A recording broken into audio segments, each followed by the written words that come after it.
I am Martha Evans, 70, living in the heart of bustling Chicago. At this age, I have learned that love is not something to be taken for granted, but something to be nurtured with unflagging sincerity. When left unattended for too long, emotions wither like an unwatered plant. My birthday morning began like any other Thursday morning. I woke up in the small, tidy apartment I moved into after selling our family home 3 years ago. The reason I left my old home was not because of a lack of money, but because of an abundance of memories. The birthday parties I meticulously planned that no one showed up to, the silent Christmas mornings when my son Daniel chose to stay with his wife's family instead of returning to his mother's. I made coffee with the French press Daniel had given me on Mother's Day 5 years ago, when he was still trying to maintain the bond between us. It was ironic to think that it might be the last gift he'd ever put any thought into. I sat down in the armchair by the window, looking out at Lake Michigan, sparkling in the early morning sun, and waited. Not for a greeting or a surprise visit, I'd given up on those long ago. I was just waiting to see how far the coldness would go this year. At exactly 11:32 a.m., my phone buzzed. A text from Daniel. "Mom, we're so busy this year, we don't have any presents for anyone. Anyway, happy birthday." I read the text over and over again and felt a chill run through my chest. Not pain, I was used to it, but confirmation, clear and undeniable, that in my son's order of priorities, I had all but disappeared. Daniel James Evans, my son, is now 38. I remember every single one of those numbers, not because of the calendar, but because I was present for all of his birthdays. From the day he first cried out into the world to his wedding to Emily 4 years ago, I still remember that difficult birth, the close calls that almost took both mother and son. I remember the feeling of holding him in my arms for the first time in the hospital that night, a tiny, trembling, fragile creature. His father, James, who was working as a civil engineer on an international project at the time, did not meet him until Daniel was almost a year old. For the first 3 years of his life, I raised him alone. James was always absent on long business trips, and each time he came home, he became more distant, as if his heart had chosen work over the family he had built. When Daniel was 5, James was invited to work permanently in Japan. He offered to come with us, but the invitation sounded more like a formality than a genuine desire. I chose to stay in Chicago, where Daniel could grow up stable and free from constant change. Admittedly, James had never been short on money. He sent money every month, without fail. But he was also absent from all the important occasions: birthdays, graduations, Christmas. When Daniel graduated from high school as valedictorian, James sent a card with $50. When he received his engineering degree from Northwestern University, James made only one phone call, 8 minutes, no more. I was the one who stayed up all night when Daniel had a high fever with pneumonia when he was 7. I was the one who drove him to the basketball court every Wednesday and Friday for 7 years. I had accompanied Daniel through every stage of adolescence, from his first love to the anxious nights waiting for college admissions results. I worked double shifts at the medical center as an administrative assistant to pay for school, turning down promotions because I couldn't bear to leave my son home alone at night. And I've always been proud of the man Daniel has become: smart, strong, earning 6 figures at a tech company in downtown Chicago. He now lives in a nice house in Evanston, gets a new car every few years, and travels to places I've only ever seen on magazine covers. Then Daniel met Emily. Emily Carter, then 27, now 31, a simple beauty with silky brown hair and piercing blue eyes. She worked in public relations for an organic food company in Chicago, made a steady income, and came from a close-knit Oregon family. On paper, Emily was the kind of daughter-in-law I'd hoped for: graceful, educated, well-mannered. But the first cracks weren't in the air. They started with small, seemingly innocuous changes. Daniel began turning down my elaborate Sunday dinners, saying Emily's family was in town. 2 years ago, he forgot my birthday because he was busy planning a surprise party for Emily's mother, Laura. He spent every holiday with the Carters, explaining that they had special traditions. Mom, you should see how they celebrate Thanksgiving, like in the pictures, he'd gushed. I watched my daughter drift away, not loudly, not quarreling, but as if a door had closed softly. The calls became short and infrequent. Visits were only when I arranged them, and when they did, Emily would come along, polite but distant, always deftly leading the conversation to the latest family travel or achievement, and her mother, Laura Carter, became the center of every conversation. Laura, 54, 16 years younger than me, had seemingly never worked a real job in her life. She lived in a spacious house in Portland, living entirely on alimony. Laura expected her daughter and son-in-law to visit often, to pay for expensive dinners, lavish shopping trips, and luxurious weekends away. Meanwhile, Daniel, my bright, promising son, just smiled and nodded as if it were a given. Laura, Emily's mother, had a tough time after her divorce, Daniel explained when I hesitantly asked why he kept sending her money. She gave up her career to support Emily and her brother. The least we could do was help her get her life together. I wanted to say that I had given up opportunities for advancement to be with Daniel, that I had worked more than 50 hours a week to support them, while his father sent home the court-mandated minimum. That I had never asked Daniel for a penny in years, even though my retirement fund was dwindling. But I had learned that putting sacrifice on the line only made Daniel more withdrawn and distant. The tension had been building quietly and heavily for months, leading up to my birthday. Last Thanksgiving, Daniel and Emily spent 10 days in Portland with Laura, posting photos of lavish parties and walks in the park. I received a gift certificate from a coffee shop I had never been to, along with a brief visit on November 28th. They stayed for exactly an hour and spent much of it talking about how Laura had decorated her house for the holidays. You should see her turn the whole house into a work of art, Emily enthused. Every corner has its own theme and it takes weeks to prepare. I smiled politely, but couldn't help but wonder. With all that time and creativity, how had she not found a job? 3 weeks before my birthday, Daniel called, urgent about Laura's latest crisis. Emily's mom is in big trouble, he said. The divorce settlement is contested, and the lawyers say she's in danger of losing her house. We're considering lending her money. How much? I asked. 40 grand, maybe 60 grand, just to get her through this. 40,000, more than I'd spent on anything in the past 4 years. More than any support Daniel had ever mentioned to me, even when I gently reminded him that the apartment's upkeep was making me miserable. It's a lot of money, Daniel, I said. I know, but family takes care of each other, right? Mom taught me that. That phrase, family takes care of each other, repeated in my head for days. And when Daniel's short, impersonal birthday message arrived, a cold, sobering feeling washed over me, clear and undeniable. I sat down at my desk, opened my laptop, and logged into Daniel's Instagram account. He had never set it to private, perhaps because his posts were always just perfectly staged snapshots of an ideal life with his model wife and perfect in-laws. A photo posted 5 hours earlier caught my eye. Daniel, Emily, and Laura standing in front of the Chicago Art Museum, all three beaming as if nothing in the world could distract from their joy. Laura was wearing a high-end sweater, and Emily was carrying a clearly designer handbag.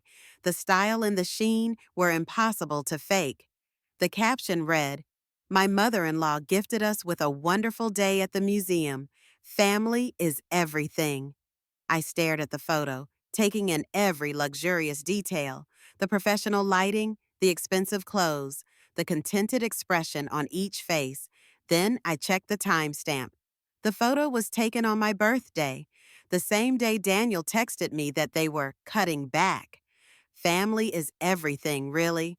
I closed my laptop and smiled wryly. There was one thing Daniel and Emily didn't know, or never thought about Laura's true financial situation. They still believed she was a struggling single mother living off alimony. But I discovered the truth 2 months earlier, by accident, when I attended a fundraiser at the medical center.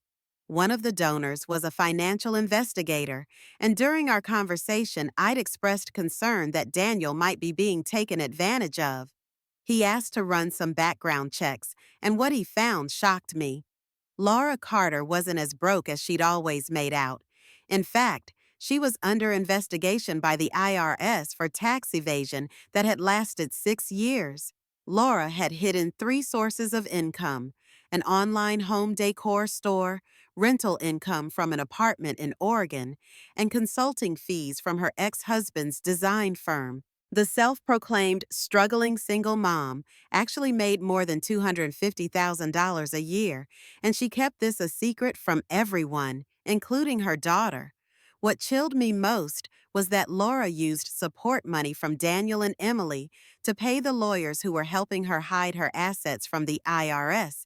The fancy dinners, the shopping sprees, and the emergency loans that Daniel said were for family reasons all went to the law firms. Meanwhile, my son told me he couldn't buy me a birthday present because money was tight. I opened my phone, scrolled through my contacts, and found Special Agent Sarah Thompson of the Internal Revenue Service's Criminal Investigation Division. She had expressed a keen interest in me 2 months ago when I'd shared my suspicions about Laura's shady finances. She told me to report back if I had any new information. The photo Daniel had just posted on Instagram of Laura smiling outside the Chicago Art Museum would surely catch her eye, especially since Laura had filed for bankruptcy 5 weeks earlier, claiming to own only a small house and have no significant assets. I composed a brief message, attached a screenshot of Daniel's post, and hit send. Then I made a fresh cup of coffee, sat down in my usual window seat, watched the traffic roll by on Chicago's streets, and waited. In a few days, Daniel would return from that ideal family trip, still convinced that he could continue to provide for his in-laws without looking back. But this time, he would have to face the truth, the consequences of a choice he had always believed was the right one, and I would make sure that lesson was remembered. The call from Agent Thompson came less than 2 hours later. "Ms. Evans, this is the missing piece," she said, her voice flat and professional, but not without excitement. The timing couldn't be better. We've been tracking Laura Carter for over a year, but we needed hard evidence of her actual lifestyle. I listened intently as she explained the legal details. Laura had filed for bankruptcy with assets of less than $20,000, but the photos from the museum tour, the expensive clothes, the lavish setting, completely contradicted her testimony in court. While Daniel and Emily may have paid for the trip themselves, the fact that Laura appeared in such a glamorous setting so soon after declaring financial ruin, according to Agent Thompson, was enough to constitute weighty evidence against her. Agent Thompson continued, "We need you to provide an official statement of your son's financial support of the Carter family. Any bank statements, conversations you've overheard, or documentation of any transfers or loans would be valuable." "I think I can do more than that," I replied. "I can provide a recording." A moment of silence fell on the line. "Ms. Evans, I should make it clear that we cannot encourage or require you to secretly record anyone. It would be illegal." I smiled slightly, my eyes lingering on the old tape recorder sitting on my desk. "Of course, I understand. I'm just saying that when Daniel calls to tell me about Laura's latest financial crisis after the museum trip, I happen to have the phone on speakerphone in my home office, where I usually jot down my thoughts for my personal diary on my digital voice recorder." There was another long pause. Then she said, "Your journal must have been very careful, Mrs. Evans." I said softly. I take it very seriously that we keep an honest record of our family history, Agent Thompson. After the call ended, I spent the afternoon researching bankruptcy fraud laws. The penalties were severe, up to 5 years in federal prison, along with fines and restitution. For someone like Laura, who had been so skillfully crafting a pathetic image for years, a public collapse would be a devastating blow to that facade. But legal retribution was not my ultimate goal. What I really wanted was for Daniel to face the true face of the people he had so fiercely defended, and to understand for himself the price of misplaced loyalty. The next morning, I drove to Fulton Market in Chicago and picked up the fresh ingredients for honey-glazed salmon, Daniel's childhood favorite. Then I stopped by the florist across town and ordered a bouquet of white chrysanthemums, his favorite flower, to be delivered to his house Friday night, just in time for his return from that family trip. In the little card that accompanied it, I wrote, "Welcome home, son. I can't wait to cook dinner for you this weekend. We have so much to talk about. Love you, Mom." I figured that, after all the busy days with Laura and the dutiful duties of being Emily's husband, the thought of a home-cooked meal would be hard to resist.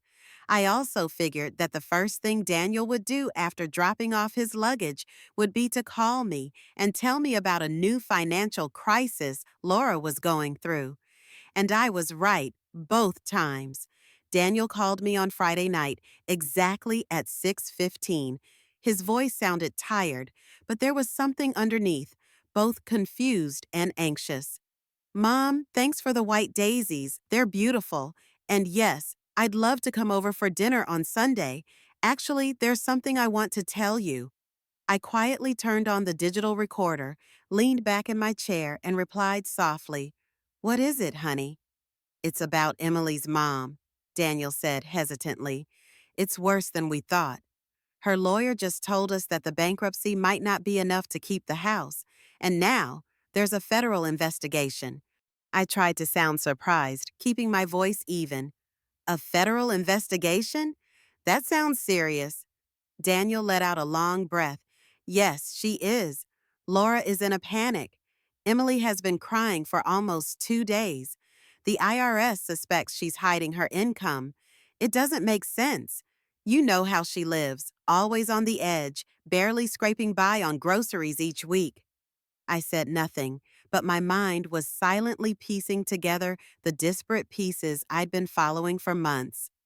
Laura's Instagram account, which I'd been quietly following for a long time, was filled with photos of dinners at expensive restaurants where a single appetizer would cost me a week's worth of savings. Her wardrobe was filled with high-end designer clothes, and her accessories collection would fill a boutique. "What does she want from me?" I asked, already guessing the answer. "The lawyer wants $80,000 up front," Daniel said. "They said federal cases are complicated, time-consuming, and extremely expensive. Without legal representation, she could lose everything." $80,000. The number didn't shock me, not because it wasn't big, but because I'd expected it. Of course, Laura's crisis would require Daniel and Emily's hard-earned savings, leaving them on the brink of mortgaging their futures just to rescue a woman who had hidden so much. "That's a lot of money, Daniel," I said, my voice calm. "I know," he replied. "We have about $50,000 in savings, and we can borrow against our house. Emily's even thinking about starting a GoFundMe page to ask friends and family for help." A GoFundMe page. Laura wanted to solicit sympathy from her son-in-law and her daughter's friends to cover the legal fees for her tax evasion case. It was bold. "Before you commit to something so big," I said softly, "did you look into the allegations against her? The government doesn't just open a federal investigation, son." Daniel sighed. "Mom, we did our research. The government preys on the vulnerable. Laura is just a divorced woman with no status or power, vulnerable to the system. People like her are often oppressed." People like her. I wondered if Daniel really knew what Laura was like. You're right, I said, trying to keep my voice light. But there's something that's been bothering me. This investigation started right after she filed for bankruptcy, and bankruptcy is public information, you know. Anyone can compare what she says to what she actually does. There was a long silence. You're worrying too much, Daniel said. Laura doesn't live lavishly. That museum trip, remember? We paid for it. We paid for it because she's suffered so much. Of course, honey, I said.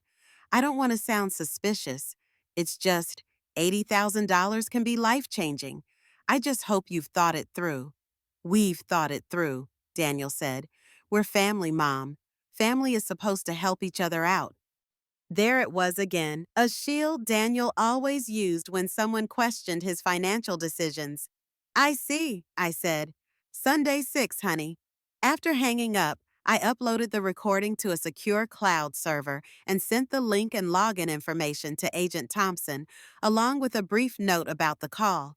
I turned on my laptop and started digging into Laura's social media world, and what I found was beyond my initial hunch. Her personal Facebook page, which I had never noticed before, contained 6 years of posts promoting her craft store, a small business that sold home decor, photos of her exquisite items, testimonials from customers, and business advice for women starting out, all came to life. The store, called Laura's Designs, had been open since 2018, and judging by the engagement, it was clearly doing well. On LinkedIn, Laura listed herself as a strategic advisor to an interior design company owned by her ex-husband, with a note indicating she had held the position since 2020, a role that typically comes with a hefty salary. But the real shocker came from her Pinterest account, which had been documenting her real estate projects since 2019. Boards like Portland Rentals and Oregon Home Improvements were filled with photos of expensive interiors, along with construction progress updates. Comments from viewers confirmed that this wasn't just a hobby. Laura actually owned and operated the properties. 3 streams of income, clear and public, yet all hidden from the IRS, from the bankruptcy court, and from Emily. All Saturday morning, I painstakingly assembled a detailed digital dossier, screenshots, archived links, backed up social media posts, and a timeline of Laura's lavish lifestyle and the financial disclosures in her bankruptcy filing. Then I called Agent Thompson. I'll send you everything, I said. But there's something more serious. Daniel is preparing to drain his savings and remortgage his house just to pay Laura's legal fees. This isn't just a mistake. This is ruining a young family's financial future to protect someone who's lying to them. Are you sure about the timing? She asked. I'm sure, I said. They plan to wire the money early next week, before Laura's next court date. Then we're running out of time, Thompson said. Thank you, Mrs. Evans. You may have just saved your son from a downward spiral. After the call, I walked into the kitchen and started preparing Sunday dinner. Honey-baked salmon, brown rice, and the broccoli Daniel had loved as a kid. I cooked with rare care, seasoning every last bit, setting the table with my mother's antique dishes, brought out only on special occasions. This would be the last meal I cooked for Daniel as the mother he knew, the mother he trusted. Because after tomorrow night, nothing would ever be the same. When Daniel walked into my apartment on Sunday evening, everything was ready. The table was neatly set, candles glowed softly on the cream tablecloth, and a digital recorder sat discreetly next to my water glass, a small detail that carried the weight of the night. Daniel looked tired, older than his 38 years. Deep lines creased the corners of his eyes, and his shoulders were hunched as if he were carrying the weight of the world. Clearly, the museum trip with Laura had not brought him the relaxation he had hoped for. I saw in his eyes the traces of heavy discussions about his legal troubles, something that weighed on his heart and mind. The food smells so good, Mom, Daniel said as he sat down, his voice lighter as if relieved. I forgot how much I missed your cooking. I'm glad you came, I said, trying to keep my voice soft and intimate. Whatever was about to happen, I wanted Daniel to carry with him the memory of this moment. A mother who still loved him with all her heart, who cooked for him, and who was still quietly worried about his every move. We began dinner in a comfortable silence, unforced and unhurried. Daniel finished his portion, then hesitantly asked for another plate, something I hadn't seen in years. I watched him enjoy the honeyed salmon, sip the red wine, and for a moment he seemed to be the same boy who had sat at the kitchen table, telling me about his first day at school. But as I looked into the soft light in the room and heard the soft clink of the spoon on the plate, a cold, sober feeling, familiar and steady, began to creep over me. Tell me more about Laura, I finally said. Daniel put down his fork, his shoulders tightening, and his face became serious with a familiar tension. Things are really messed up, Mom. The lawyers say the IRS is after her every move. They think she's been hiding income for years. Where's the income coming from? I asked, gently pouring more wine into my son's glass. The recorder did its job quietly, recording every word. Mostly from her small business, Daniel said. Laura has an online store selling home decor, but it's barely making any money. The lawyers say the IRS is inflating the numbers to make it look like she's making a lot of money. I nodded, feigning sympathy. That's unfortunate. How much did they say she was hiding? That's infuriating, Mom. Daniel shook his head, sounding frustrated. Last year alone, they said she made over $250,000. That's ridiculous. If Laura had that kind of money, do you think she'd be living in a tiny apartment and driving a 12-year-old car? I remembered Laura's public Pinterest boards, where she shared her real estate investment plans, consulting fees, and photos of a thriving online store. Daniel had no idea that her tiny apartment in Portland was worth nearly $1 million on the current market, and that the old car was actually a new fully loaded BMW X5, starting at $55,000. $250,000, I repeated, trying to keep my expression of shock. That's a lot for such a small store. Exactly, Daniel said, almost bursting out. And now they're saying she's committing bankruptcy fraud by not declaring enough assets. But what assets? Laura is bankrupt. That's why we've been paying her food and bills for the past 3 years. 3 years. 3 years of Daniel quietly supporting a woman who was actually living better than he was, without even knowing it. This whole thing is a witch hunt, Daniel continued, his voice growing more and more heated. They're targeting Laura because she's a divorced woman with no power to defend herself. Is that fair? I looked into my son's eyes, seeing the absolute trust in them. Daniel truly believed he was standing up for the oppressed, standing up for justice. Such blindness could be noble if it didn't cost him his future. And the 80,000 are for the lawyer, I said, trying to keep my voice light and casual. Are you going to use your savings? Mostly, Daniel said, bowing his head. We'll have to mortgage the house to pay the rest. Emily is upset about this decision, but what other options do we have? Laura raised Emily, Daniel said, his voice low and full of emotion. She sacrificed everything so that Emily could get an education and have a decent future. Now it's our turn to repay her, even if it means everything. I wondered how Daniel would react if he learned that the sacrifice was actually Laura hiding more than $1 million in assets, while still receiving regular alimony from her ex-husband and support from her own daughter. That's a big decision, Daniel, I said, keeping my voice soft. Have you seen any evidence? Court papers? Official financial records? Daniel's jaw tightened. Mom, I don't need proof. I know Laura. She's like family, more than that. For the past 4 years, she's been like a mother to me. He paused, but I didn't need him to continue. The meaning was clear, more than it was to me. more than the one who gave birth to and raised him. I understand, I replied, my voice surprisingly steady. Sounds like you've made up your mind. We have, Daniel nodded. Emily and I talked it over on our last trip. We'll do whatever it takes to protect her. Families are for taking care of each other. I picked up my laptop from the passenger seat and set it on the dining table. Speaking of family, I said, I've been sorting through some old photo albums. There are some you might want to see. Daniel softened, his lips curling into a small smile. I'd love to see them, Mom. I turned on my computer, but instead of my childhood photo album, I found Laura's business Facebook page.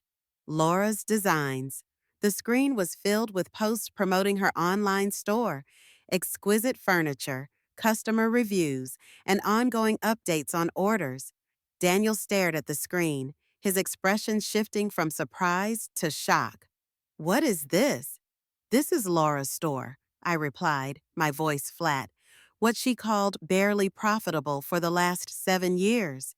I scrolled slowly, letting Daniel see the positive reviews, shipping confirmations, and product photos that had been logged in hundreds of transactions. Mom, this must be old, Daniel said hoarsely. She closed that store a long time ago. I clicked on the latest post. It was time-stamped 2 days ago. While I was at the museum, Laura was packing orders and shipping them all over the place. Daniel paled. There has to be a reason. There is, I said, opening a new tab. Here's her LinkedIn profile, where Laura describes herself as a strategic advisor to her ex-husband's design firm, with a steady salary of $12,000 a month. I saw Daniel's hand tremble as he reached for his glass. And here, I continued, opening the Pinterest tab, is where Laura has logged her real estate investments. 2 fully renovated Oregon condos that bring in $7,000 a month in rental income. Daniel kept staring at the screen, not saying a word.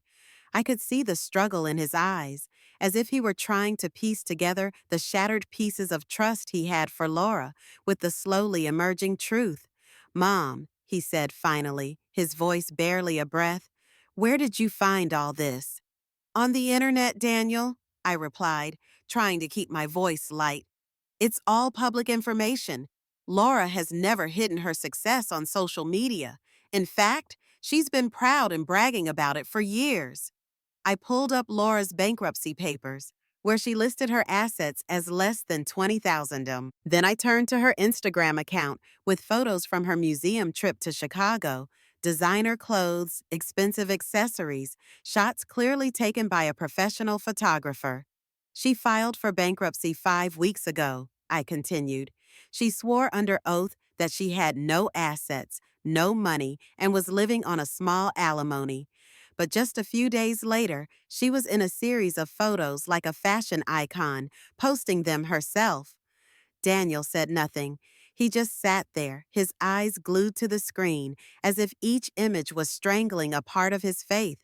The air was thick, filled with silent disintegration. The federal investigation is not a wild card, honey, I said, my voice growing firmer. It's a serious case of tax evasion. Laura has been hiding income from 3 different sources for 6 years. In total, she owes the IRS more than $350,000 in taxes and penalties. I pulled up the last tab. The screen showed the contact information for Agent Thompson of the IRS Criminal Investigation Division. And tomorrow morning, they're going to arrest her. Daniel shot up, his chair falling back with a loud crash. What have you done? He shouted, his voice thick with rage. I gave the information to the federal investigators, I replied, keeping my voice even. It's all public data. It's just that no one bothered to check it. You turned in Emily's mother, your mother-in-law, Daniel roared, his eyes bulging, his voice shaking not just with anger, but with shock. I turned in a criminal, Daniel, I shot back, my eyes never leaving his. A woman who systematically lied to the federal government and manipulated you and Emily into paying her legal bills with your own money. Daniel began pacing the cramped dining room, his steps heavy with unshed anger, his hands clenched into fists, his cheeks flushed with pent-up tension. Do you know what this will do to Emily? What it will do to our marriage? Have you thought about that? I've thought about what would happen if you lost the house to pay Laura's lawyer bills, I said, my voice cutting. What if your entire savings were gone defending a woman who lied to you for years? Laura is family, Daniel said, his voice cracking with pent-up anger. No, Daniel, I said, my voice low, but cold and sharp as steel. Mom is family. She raised you, sacrificed everything for you, and never stopped worrying about your future. Laura, she's just a stranger who knows how to take advantage of your trust. He stopped and turned, his eyes blazing. You're jealous, he said, as if delivering a final blow. You're jealous because I have a connection with Laura that you can never reach. The word stabbed, but instead of the hurt Daniel expected, he saw me, a mother who was used to disappointment. You're right, I said, my voice calm as if the storm inside me had long since subsided. Laura gave me what you never could. Daniel blinked, clearly taken aback by the admission. She gave me the experience of being used by someone I trusted, I continued, my voice steady, unwavering. She showed me what it felt like to be valued only for the money I could provide. She taught me the cruel lesson of how family can exploit family. I stood up, my hands beginning to gather the food with cold precision, not a single wasted movement. For the past 4 years, I have chosen to put my trust in a woman who saw me as a wallet, instead of a mother who saw me as the most precious part of her life. And tomorrow, I will face the consequences of that choice. Mom, Mom, please, Daniel almost choked, his eyes breaking.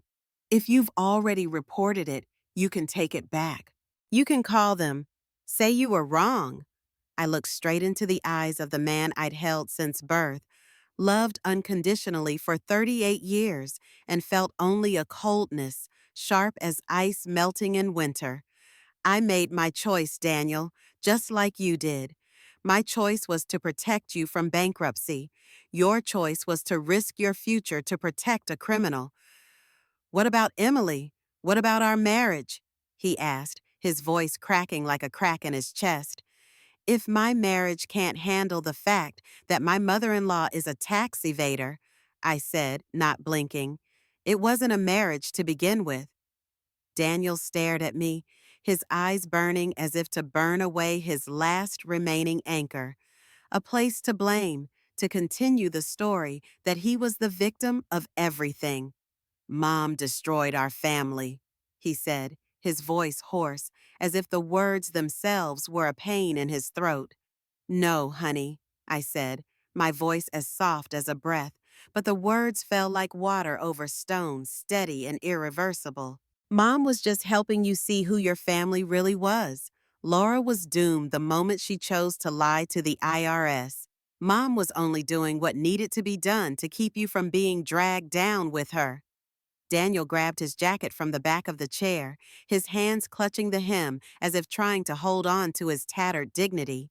He hurried toward the door, each step heavy with disappointment. I will never forgive you for this, he said, his hands shaking as he pulled the doorknob as if to escape the room that was suffocating him. I followed slowly, not rushing, not pleading, just silently watching him fumble with the handle like a lost child. I know, I said, my eyes never leaving his face, and I am willing to carry that with me for the rest of my life. He turned his head, and for that brief moment I saw the image of little Daniel, the boy who had run into my arms when he had a nightmare or broken his knee while playing. But the image was only an after-image. Before me now was a man who had chosen to give his allegiance to the wrong person, long too late to turn back. I hope you think it was worth it, he hissed through his teeth.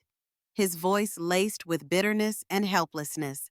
I thought of the $80,000 he didn't lose, the house he didn't need to mortgage, and a marriage that might still have a chance if it was rebuilt with truth instead of fantasy.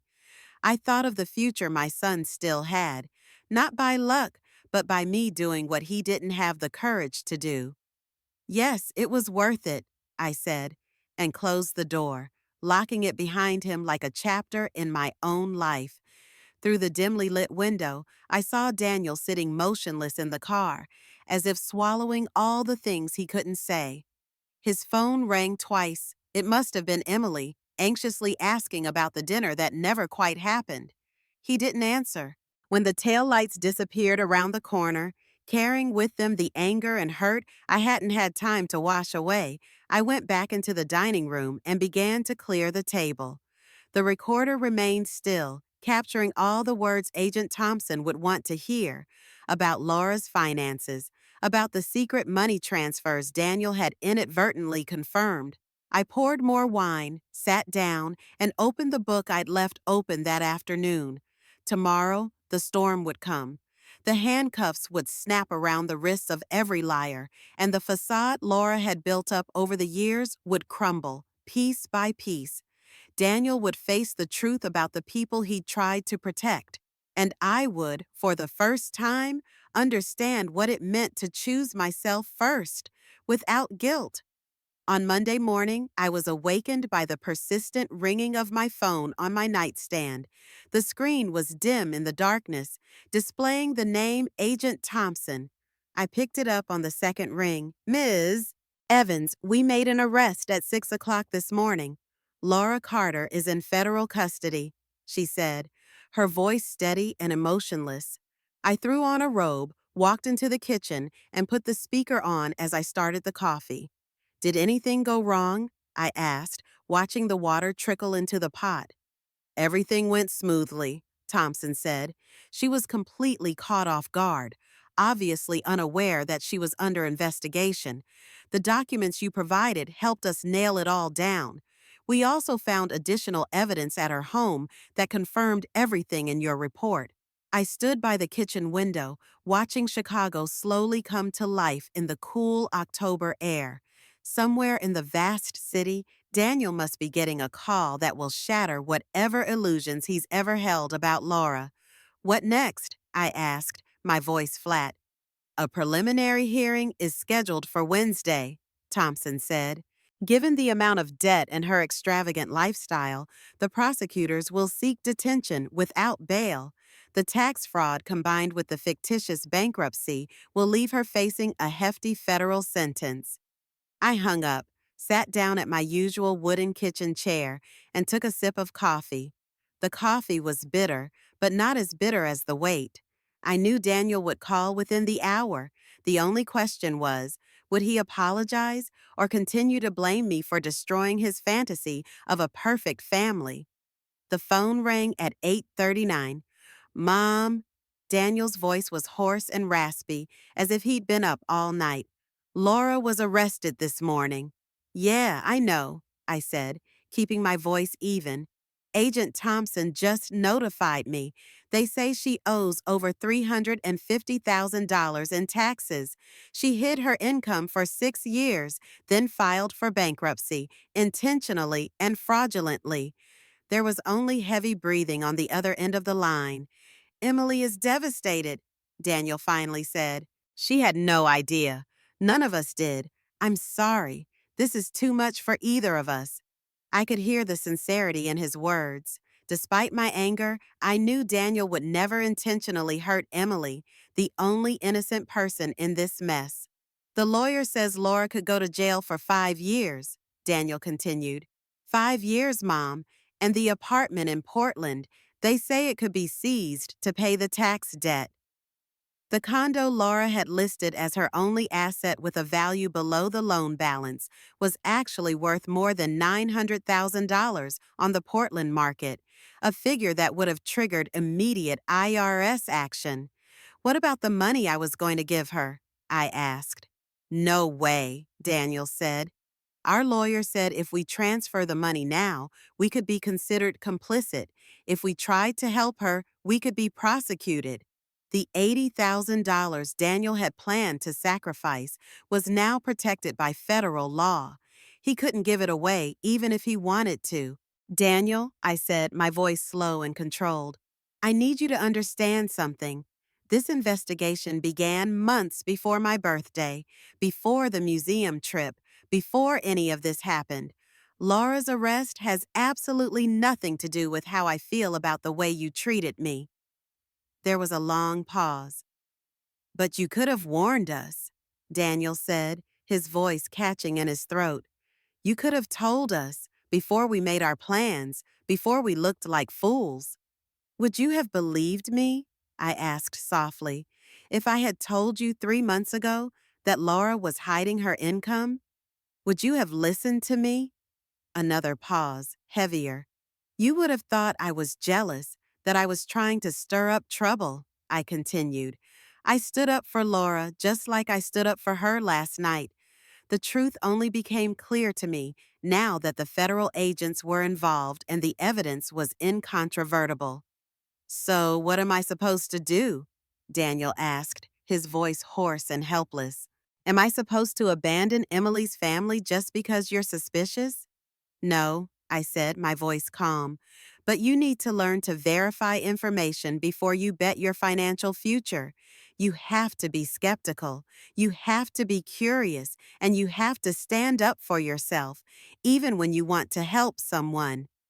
I heard a muffled sob behind me, Emily's voice. Daniel whispered something reassuring. We have to go, he said finally. Emily has a lawyer appointment this afternoon. We need to figure out how to get ourselves out of this mess. After Daniel hung up, I finished my coffee, stood up, and got dressed. I had plans of my own, and none of them included sitting at home mourning my son's blindness. At 10 a.m., I met Detective Michael Reed at a small coffee shop in downtown Chicago. He had spent 14 years in the Chicago Police Department's Financial Crimes Unit, and we had worked together a few times when I had worked at the medical center. It was Michael who first introduced me to Agent Thompson. Congratulations, he said as he took a seat across from me. Your information has contributed to the biggest tax evasion bust in the area this year. There's nothing to congratulate me on, Michael, I replied. I was just doing what I had to do to protect my son from the mistakes he was making. Michael looked at me, his eyes filled with not just sympathy, but also quiet respect. How did he react? As you might expect, I sighed. Daniel is angry, confused, and looking for someone to blame. Anyone but himself. And can you accept that? Michael asked, his voice calm but profound. I thought for a moment before answering. Could I accept that anger? Could I accept that Daniel might never forgive me for exposing the truth about Laura? I'm okay with being the one to bear his anger, I said, as long as it keeps him from going bankrupt. I choose my child's long-term happiness over short-term emotional security. Michael nodded, his face full of approval. That's what good mothers do, even when their children are grown.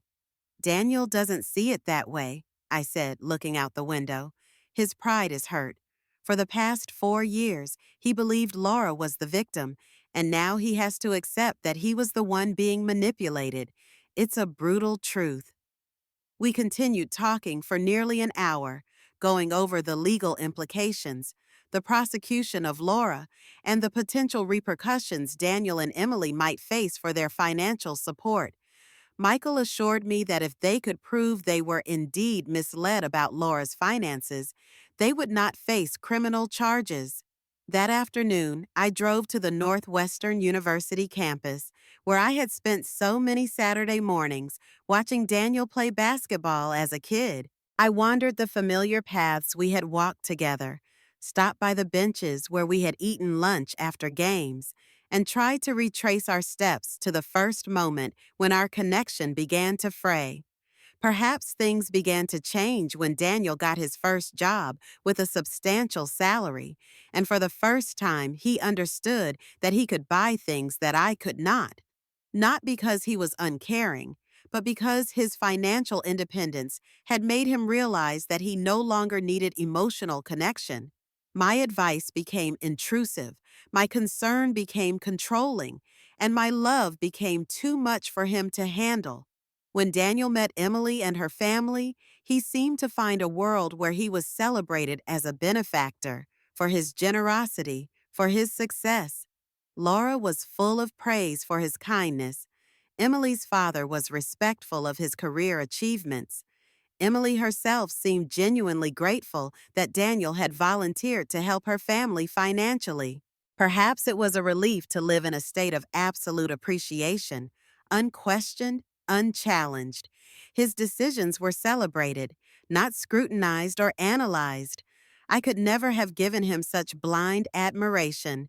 I loved Daniel too deeply to remain silent about dangers he couldn't see. I worried too much about my son's future to nod to every choice without question. I was his mother, not a fan standing on the sidelines cheering his every move. But Laura was willing to play that fan, especially when it meant she could benefit from Daniel's trust and money. The phone rang as I walked home from the Northwestern campus. The name Emily flashed across the screen, and I paused, my heart sinking before I pressed the answer button. She had never called me before. All contact had been through Daniel. "Mrs. Evans, it's me, Emily," she said, her voice choked, still echoing with tears, but more steady than Daniel's had been this morning. "I hope I'm not bothering you." "No, honey," I said softly. "Are you okay?" I, I'm not sure," Emily said, her voice breaking. "Everything I believed about my mother has turned out to be a lie. I feel like I've lost the person I thought I could count on." I understood Emily's shock. Unlike Daniel, who had willingly ignored Laura's warnings about her shady ways, Emily had been the victim of a betrayal by someone she loved and trusted deeply. "I'm so sorry you're going through this," I said, trying to keep my voice steady. "Finding out that someone you love isn't being truthful is a pain that's hard to describe." "Mrs. Evans," Emily hesitated, "I need to ask you something, and please answer honestly." "Okay," I said, sensing the seriousness in her voice. "How long have you known about my mother's affairs?" I considered this for a moment. Part of me wanted to play it down, but Emily deserved the truth. "I started suspecting about 5 months ago," I said. "Contacted an investigator 2 months ago to verify, and we've had solid evidence for about 6 weeks now." A heavy pause. "So when Daniel talked about paying your mother's lawyer, you knew it was all a lie?" "Yes," I admitted. "And you still let him plan? Let us discuss remortgaging the house, borrowing money from friends, and putting our financial futures on the line? I let you make your own decisions based on the information you had." I said slowly. "Emily, if I had come to you 3 months ago and told you your mother was hiding her income, what would you have done?" Another pause. "You would have thought I was trying to drive a wedge between you and Daniel, to destroy our relationship with your family," she confessed. "And if Daniel had believed me instead of you and your mother, how would that have affected your marriage?" This time the silence was longer, deeper. "It would ruin everything," Emily said, as if accepting a truth she herself did not want to face. "So I waited," I said. "Waited until the truth came out through official channels, channels you couldn't deny. I protected Daniel's finances and let his delusions collapse under the weight of the evidence, instead of tearing the family apart with early warnings." I heard a soft sob on the other end of the line. "I don't know whether to thank you or blame you," Emily choked out. "You don't have to do anything," I said. "Just decide how you want to move forward with this. Daniel is angry, angry at me, angry at his mother, and angry at himself. He's blaming himself for not seeing the signs that were there. Daniel is writhing in guilt for doing what he thought was right, despite his instincts, I continued. It's human nature, but it's also a lesson he needs to learn. What if, what if he never forgives you? Emily asked, her voice breaking into a choked rhythm. The question hung in the air. What if Daniel never forgives me? What if protecting him means I've lost the mother-son bond forever? I'll take it, I whispered. I'd rather have a son who's angry with me, but has a future, than a son who loves me but has lost everything because of a criminal's lies. After Emily hung up, I sat in my car in the Northwestern parking lot, facing the harsh reality of my choice. I had decided to protect Daniel's financial future, no matter the cost to our trust and emotional bond. I had put the practical interests of my son above our sacred relationship, and I have no regrets about that decision. Tomorrow, the investigation would uncover more secrets. Laura's business records would be subpoenaed, her bank accounts frozen, and her assets seized piecemeal. Daniel and Emily would be forced to testify, recounting every financial support, every conversation they had with Laura, and every false promise she had made. They would be shocked to learn how much money they had poured into a woman who seemed destitute but was actually incredibly wealthy. They will see the lavish shopping bills paid for with money that was supposed to go to food, the luxury vacation photos paid for with money they thought was for the utility bill, and the legal fees that were actually to hide assets, not to protect her. Eventually, Daniel will realize that I not only saved him from embarrassment, but also saved him from the abyss of bankruptcy through clever lies. Whether he will ever thank me for that, I am not sure. But I have overcome the need for thanks and forgiveness. 3 weeks after Laura's arrest, I received an invitation I would have never imagined a month earlier. Emily wanted to meet me for lunch. We met at a quiet restaurant in Evanston, not far from the house Daniel had so eagerly shown me when they bought it. Emily looked older than she was. The deep circles under her eyes and the tense shoulders betrayed the sleepless nights and the mounting stress she was under. "Thank you for coming," she said as we sat down. "I wasn't sure if you'd accept." "I'm always happy to talk to my daughter-in-law," I said, my voice sincere. "And I don't just talk." Despite the past, Emily was still an insider, an innocent victim in the maelstrom of tragedy. She ordered a barely touched salad, while I opted for the honey-glazed salmon, Daniel's favorite. The paradox did not escape me. I was now eating my son's favorite food next to his wife, while Daniel avoided answering my phone. Finally, Emily spoke. "Sentencing is next week. 5 years in federal prison and $700,000 in restitution." $700,000. A figure that stunned me beyond my wildest expectations. The additional investigation had revealed years of undeclared income, hidden assets, and fraudulent tax returns far beyond anything I had ever uncovered. "How are you doing?" I asked. "Better than Daniel," Emily said immediately. "Honestly, I think I'm angrier than he is. My mother stole my trust, Mrs. Evans. She stole my peace of mind, my ability to trust a word she said, but she stole Daniel's too, and you too. She stole 4 years. 4 years Daniel spent choosing my mother over you, choosing a criminal over his own mother." Emily pulled a thick file from her bag.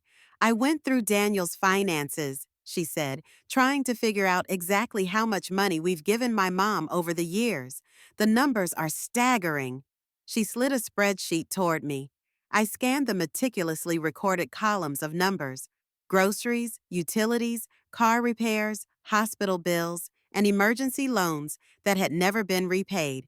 The total came to $42,000. "Over 3 years," Emily continued, "we gave my mom $42,000 while she was still making over $250,000 a year without telling anyone." I looked at the number, a cold yet slightly satisfying feeling rising in my stomach. Daniel had spent tens of thousands of dollars supporting a wealthy woman while telling me that the family had to tighten their belts on birthday presents. One more thing, Emily said, her voice softening. I found it in Daniel's desk last week.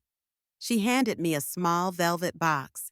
Inside was a delicate necklace, a thin silver chain with a small star pendant, the kind of gift a son might choose for his mother on a special birthday. He bought it for her 70th, Emily said. The receipt in the drawer showed that he spent almost 2 hours choosing it, but in the end, he didn't give it to her because my mother had another financial crisis and needed money for a lawyer. I held up the necklace, the afternoon light from the restaurant window glinting off the silver pendant. Daniel had thought of me, planned my birthday, chosen this gift with such care, and then put it away in exchange for Laura's lies. Keep it, Emily said as I tried to return the box. He bought it for you. But he chose not to give it to Mom, I said. He made mistakes, but his first instinct was right. I put the necklace on, feeling its lightness and value against my chest. It was beautiful, meaningful, a gift I would always treasure from my son. Is Daniel still mad at you? I'm angry, Emily admitted, but he's starting to understand. Yesterday, our financial advisor presented us with a projection. If we drained our savings and remortgaged our house to protect my mother, we'd be bankrupt in 12 years. She handed me another document, comparing our current financial situation to what it would be like if they continued with their original plan. We'd lose everything, Mrs. Evans, Emily said. Our savings, our home equity, our chance to retire early, all to protect someone who wasn't worth protecting. I stared at the spreadsheet, realizing all that I had prevented with my intervention. Daniel's anger may have hurt his feelings, but my actions had saved him from a financial disaster that could have shattered his future. What's going on now? I asked. We're rebuilding, Emily replied. Daniel is in therapy, working through his guilt and anger. I'm learning to trust my instincts again. We're both looking for a way forward. How's your marriage? I asked. Emily smiled, her first since we started talking. It's surprisingly stronger than before. This experience has taught us that we're a team, that even when faced with seemingly insurmountable challenges, we're there for each other rather than just our outside families. After lunch, Emily walked me to my car. Mrs. Evans, I have something to say, she said hesitantly. I paused, listening. Daniel will probably never apologize for choosing my mother over you. His pride is too damaged, and admitting you were right would mean admitting he was wrong about everything, but I can apologize. I'm sorry that we took your kindness for granted, that we didn't appreciate you, and that it took a federal investigation to find out the truth. Thank you, Emily, I said. That means more than I thought. There's a family reunion next weekend, she continued. Daniel's cousin is getting married, and there's a reception at the hotel. Daniel doesn't want you to come. He's still mad, but I invited you anyway. I considered the invitation. The room was filled with Daniel's relatives, most of whom had probably heard something about Laura's scandal. Daniel would be upset to see me, and a public confrontation was a real possibility. I'll come, I decided. Daniel looked at me, his eyes full of anger and hurt. Do you regret it? He asked. Regret what you've done to us? I paused, thinking hard about the question. Did I regret protecting my son's financial future? Regret exposing a criminal who had lied to the government and taken advantage of innocent people? Regret taking the long route, putting Daniel's interests above his own immediate comfort? No, I said, my voice calm but firm. I don't regret it. There was nothing more to say. Daniel turned away, took Emily's hand in a final gesture, and headed for the exit. I watched them leave, feeling a deep sense of fulfillment.